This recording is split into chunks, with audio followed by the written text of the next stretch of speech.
Hello students, welcome to this lecture. In this lecture we will discuss a very important article in the mechanics, that is the differential equation of the orbit.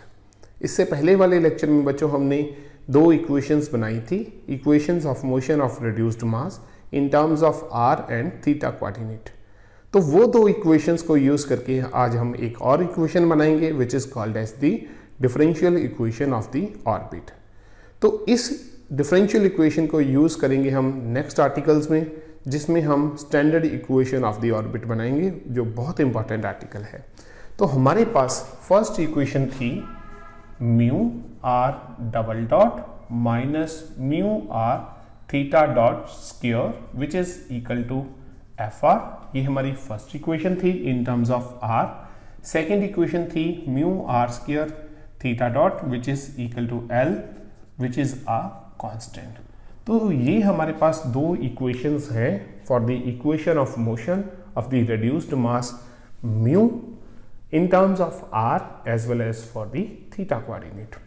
तो अगर हम इस equation को थोड़ा सा simplify करें, हम theta dot की वैल्यू क्या लिख सकते हैं? हम लिख सकते हैं म्यू आर स्क्वायर। क्लियर? तो अगर हम ये theta dot in terms of equation number 1 रख दें तो क्या बनेगा? Mu r double dot minus mu r theta dot square which will become l square by mu square r raised power 4 which is equal to f of r. तो अगर हम देखें ये क्या बनेगा? Mu r double dot minus l square by, एक यहाँ से म्यू कैंसिल हो गया, एक हमारे पास आर कैंसिल हो गया, तो ये बनेगा mu r cube which is equal to f of r. तो ये जो इक्वेशन है इसको स्टूडेंट्स हम सॉल्व करेंगे further to find out the differential equation of the orbit. But इससे पहले हम एक और चीज सपोज करेंगे। इक्वेशन को सिंप्लीफाई करने के लिए हम यहाँ पे सपोज करेंगे r is equal to 1 by u. U हमने एक नया वेरिएबल इंट्रोड्यूस कर दिया ताकि चीजें हमारी थोड़ी सी सिंप्लीफाई हो जाए। अगर हमने r is equal to 1 by u ले लिया तो हमारे पास यहाँ पे जो थीटा डॉट है वो भी चेंज हो जाएगा और वो बन जाएगा l by mu. 1 by r square है तो ये ऊपर u स्क्वायर आ जाएगा। क्लियर? और ये जो इक्वेशन है हमारी ये क्या बन जाएगी?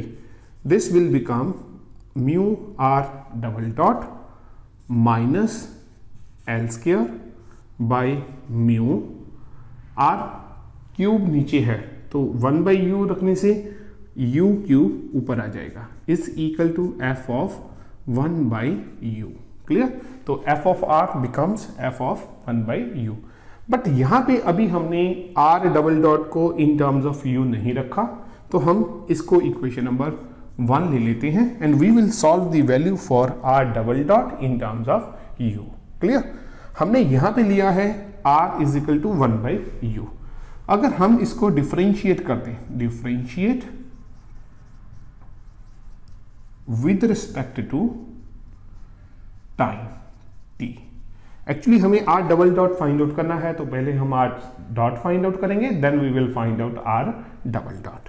तो r डॉट हमारा क्या बनेगा? This is minus 1 by u square into d u by d T. ये जो r डॉट है that comes in terms of t, but हमें इक्वेशन को सॉल्व करने के लिए u in terms of theta find out करेंगे। जो हमारे पास जो पोलर कोऑर्डिनेट्स हैं, हमारे पास दो पोलर कोऑर्डिनेट हैं r एंड थीटा, तो हम t को इन टर्म्स ऑफ थीटा ले जाएंगे। तो हम यहाँ पे क्या करेंगे? r डॉट हमारे पास आया students, sorry, r dot is what? Minus 1 by u square into d u by d T. तो हम यहाँ पे थीटा वेरिएबल इंट्रोड्यूस करेंगे, तो ये बन जाएगा 1 by u square into d u by d theta into d theta by d t. Clear? So we have this equation and d theta by d t, this is what? This is theta dot. Side में लिख देता हूं, d theta by d t is what? This is theta dot. तो हम क्या करेंगे? इसको solve करेंगे इधर, r dot which is equal to minus 1 by u square into theta dot into d u by d theta. ये d theta by d t को हमने थीटा डॉट लिख लिया, तो यहाँ पे हमने इसको थीटा डॉट मेंशन कर दिया। And now we will put the value for theta dot which is l u square by mu. तो मैं यहाँ पे वैल्यू रखूंगा -1 by u square, theta dot की वैल्यू है l u square by mu into d u by d theta. तो r dot क्या बना बच्चों, यू स्क्वायर से यू स्क्वायर हमारा कैंसिल हो गया, तो ये बना -l by mu into d u by d theta. But हमें इक्वेशन नंबर 1 में वैल्यू चाहिए आर डबल डॉट, हमारे पास आया है आर डॉट, तो हम इसको अगेन डिफरेंशिएट कर देंगे। Differentiate with respect to time t, we get, so what we will get? We will get r double dot which is equal to -l by mu. L is a constant, mu is a reduced mass which is again a constant, तो ये derivative से बाहर आ जाएंगे। आगे बनेगा d by dt of du by d theta। Again time के with respect to derivative आ गया, but हमें चाहिए क्या, चाहिए विद रिस्पेक्ट टू थीटा, तो यहाँ पे थीटा वेरिएबल फिर से इंट्रोड्यूस करेंगे। -l by mu d by d theta into du by d theta into theta by d theta by dt। d theta से d theta कैंसिल हो जाएगा, तो हमारे पास सेम टर्म आ जाएगी। तो r double dot which becomes -l by mu। अब ये क्या बना, this is what, this is d2u by d theta square into theta dot, और थीटा डॉट की वैल्यू हम फिर से यहां से रख देंगे L u square by mu. So -l by mu into L u square by mu into d2u by d theta square. Clear?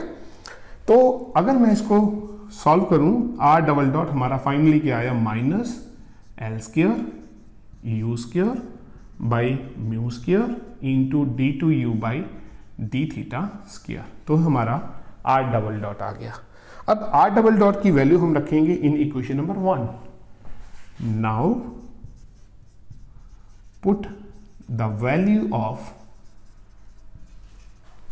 r double dot in equation number 1, तो बनेगा क्या, mu r double dot, mu r double dot, r double dot है हमारा -l square u square by mu into d2u by d theta square minus l square u cube by mu which is equal to f of 1 by u। तो अब इस equation को students हम simplify करेंगे। अगर हम इस इक्वेशन को देखें तो यहां से जो हमारे पास, सॉरी यहाँ पे म्यू स्क्वायर था स्टूडेंट्स, तो यहाँ से एक म्यू हमारा कैंसिल हो जाएगा, तो बनेगा कि -l square u square by mu into d2u by d theta square minus l square u cube by mu which is equal to f of 1 by u। तो ये हमारी अब एक्सप्रेशन आ गई। अब इस एक्सप्रेशन को हम थोड़ा सा सिंप्लीफाई करके किसी इक्वेशन में मॉडिफाई करेंगे, तो हम देखते हैं कैसे, थोड़ी सी हम जगह बनाएंगे यहाँ पे। तो इस इक्वेशन को हम स्टूडेंट्स फिर से लिख लेते हैं, -l square u square by mu into d2u by d theta square minus l square u cube by mu which is equal to f of 1 by u। अगर हम देखें लेफ्ट साइड हमारे पास दो टर्म्स हैं, दोनों में से -l square u square by mu common आ रहा है, तो हम इससे डिवाइड कर देंगे, divide by -l square u square by mu both sides we get, so what we are getting, तो यहां से माइनस कैंसिल हो जाएगा, l square mu u square by mu cancel हो जाएगा, तो सिर्फ बचेगा क्या, dt(u) by d theta square. यहां से सिर्फ एक u बचेगा एंड राइट हैंड साइड जब हम इससे डिवाइड करेंगे तो ये टर्म ऊपर जाके -μ by l square u square into f of 1/u बन जाएगी। तो ये जो डिफरेंशियल इक्वेशन बनी है students, u in terms of theta, u basically हमारा क्या था, हमने r is equal to 1/u लिया था, means this is the equation for r in terms of theta. तो इस इक्वेशन को हम बोलते हैं, this equation is called as differential equation of the orbit. तो ये बहुत इंपॉर्टेंट आर्टिकल है स्टूडेंट्स। अगर हम इस डिफरेंशियल इक्वेशन को सॉल्व करेंगे तो हमारे पास u in terms of theta आ जाएगा, और u क्या है, basically 1/r, means r is equal to 1/u। तो अगर हमें u का function in terms of theta पता चल रहा है तो हम r का function in terms of theta easily find out कर सकते हैं। और r इन टर्म्स ऑफ अगर थीटा कैलकुलेट हो गया तो प्लेन पोलर कोऑर्डिनेट्स के अंदर हम पार्टिकल की लोकेशन को इजीली आइडेंटिफाई कर सकते हैं। बट एक शर्त है कि हमें f ऑफ 1/u पता होना चाहिए। तो इस इक्वेशन के साथ हम बहुत सारी प्रॉब्लम सॉल्व करेंगे जिसके अंदर हमें f फोर्स दिया होगा। f क्या है, हमारे पास सेंट्रल फोर्स है, सेंट्रल फोर्स वो हमें देंगे, and we will solve for u in terms of theta, and further we will find out the value for r in terms of theta. तो वहां से हमें इक्वेशन ऑफ द ऑर्बिट पता चल जाएगी। वो हम नेक्स्ट लेक्चर में स्टूडेंट्स करेंगे। अगर आपको स्टूडेंट्स मेरे लेक्चर पसंद आ रहे हैं तो प्लीज़ चैनल को लाइक एंड सब्सक्राइब जरूर कीजिए। Thank you.